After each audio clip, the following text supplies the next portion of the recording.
can see clearly now, the rain is gone. I can see. Luke chapter 12.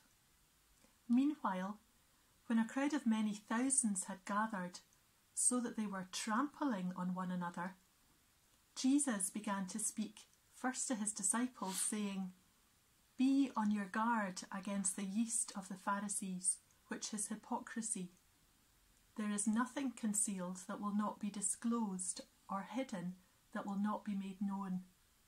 What you have said in the dark will be heard in the daylight, and what you have whispered in the ear in the inner rooms will be proclaimed from the roofs. I tell you, my friends, do not be afraid of those who kill the body and after that can do no more. But I will show you whom you should fear. Fear him who, after your body has been killed, has authority to throw you into hell. Yes, I tell you, fear him. Are not 5 sparrows sold for 2 pennies?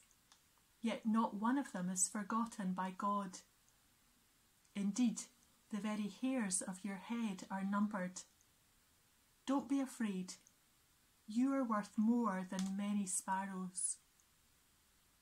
I tell you, whoever publicly acknowledges me before others, the Son of Man will also acknowledge before the angels of God.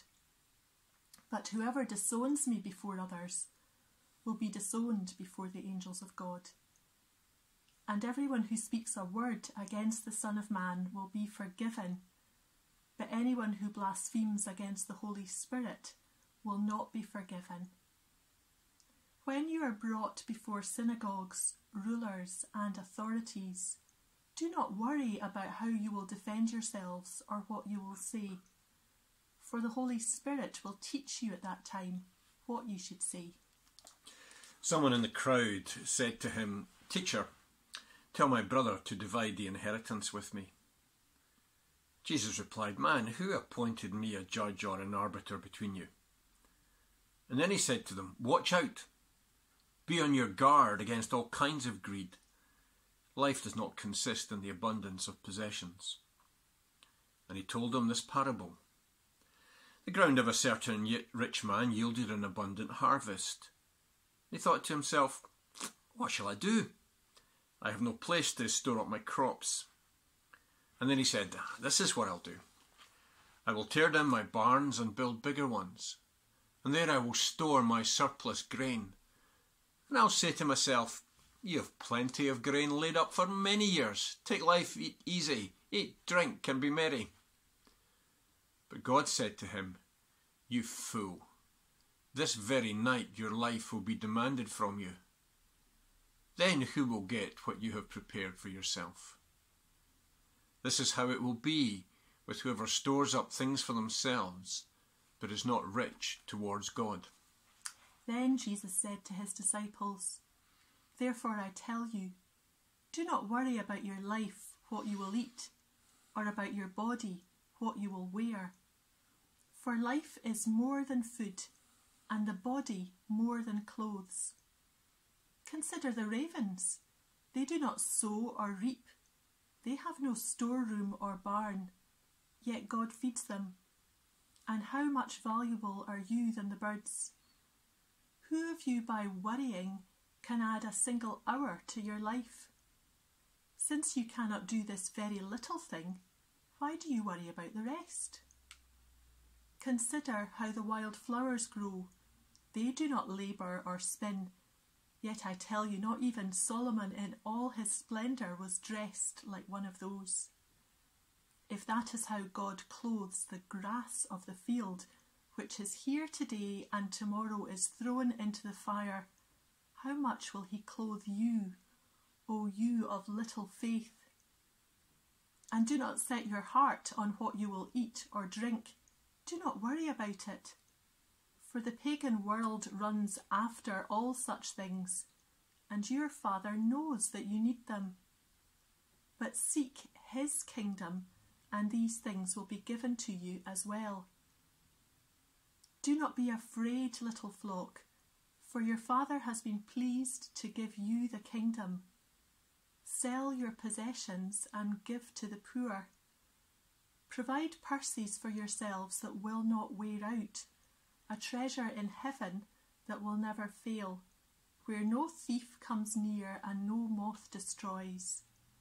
For where your treasure is, there your heart will be also. Be dressed, ready for service, and keep your lamps burning, like servants waiting for their master to return from a wedding banquet, so that when he comes and knocks, they can immediately open the door for him. It will be good for those servants whose master finds them watching when he comes. Truly, I tell you, he will dress himself to serve and will make them recline at the table and will come and wait on them. It will be good for those servants whose master finds them ready, even if he comes in the middle of the night or towards daybreak. But understand this, if the owner of the house had known at what hour the thief was coming, he would not have let his house be broken into. You also must be ready, because the Son of Man will come at an hour when you do not expect him. Peter asked, Lord, are you telling this parable to us or to everyone? And the Lord answered, Who then is the faithful and wise manager whom the master puts in charge of his servants to give them their food allowance at the proper time? It will be good for that servant whom the master finds doing so when he returns. Truly I tell you, he will put him in charge of all his possessions. But suppose the servant says to himself, My master's taking a long time in coming. And he then begins to beat the other servants, both men and women, and to eat and drink and get drunk. The master of that servant will come on a day when he does not expect him, and at an hour he is not aware of. He will cut him to pieces and assign him a place with the unbelievers. The servant who knows the master's will and does not get ready or does not do what the master wants will be beaten with many blows. But the one who does not know and does things deserving punishment will be beaten with few blows. From everyone who has been given much, much will be demanded. And from the one who has been entrusted with much, much more will be asked. I have come to bring fire on the earth, and how I wish it were already kindled. But I have a baptism to undergo, and what constraint I am under until it is completed. Do you think I came to bring peace on earth? No, I tell you, but division.